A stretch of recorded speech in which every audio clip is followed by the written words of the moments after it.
Hello everybody, we are going to explain our experiment about xerography and laser printers.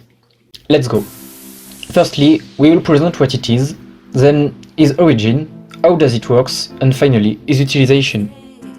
The term of xerography derives from the Greek words xeros, meaning dry, and graphos, meaning writing. Xerography, also known as electrophotography, in printing and photocopying technique that works on the basis of two natural phenomena. First of all, materials with opposite electrode charges are attracted, and then some materials become better conductors of electricity when they are exposed to light. The xerography process is a dominant method of reproducing images and printing computer. So laser printer is a type of printer that allows high quality reproduction of text and graphics on paper. In 1936, an American engineer called Chester Carlson, passionate about printing from an early age, began his research to develop an object which can reproduce a document. At first, engineers considered the idea useless, and several years passed before the potential of the invention was appreciated by industry. It was in 1938 that he finished developing his process with the Astoria experiment. After that, he signed a contract with Haloid, a company that makes photo paper. The company will organize the xerography process and will create the first copier under the name Xerox Model A. Chester Carlson continued to work at Haloid. Until his death, Haloid became the Xerox company. In 1959, the first photocopier appeared. At the end of the 1970s, color xerography is developed.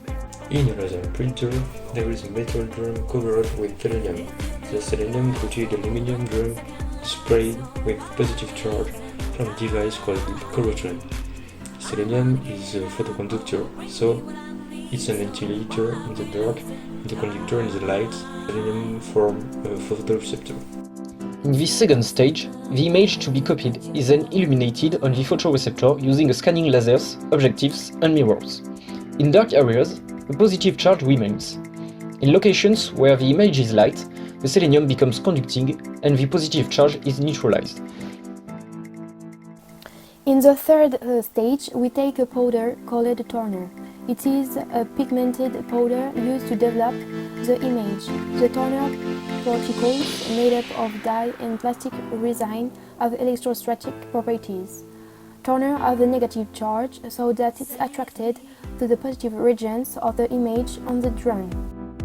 After this, a blank piece of paper is given a bigger positive charge and opposite charge than the drum. As the drum rotates at the speed of paper via, the toner will settle on the paper because negative and attractive. Finally, the paper and the toner are passed through heated pressure water, which melt and permanently adhere the toner to the paper. The same principle applies to colored documents. This document is obtained by a printer equipped with 4 xerographic units, which create and develop images of cyan, magenta, yellow, and black color.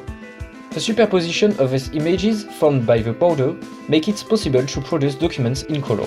Xerography is used for the production of books and magazines in laser printers or fax machines. This process is used for radiography and is used to detect breast cancer, for example. Disney used xerography in cartoons, notably for the 101 Dalmatian. It revolutionized animation technique.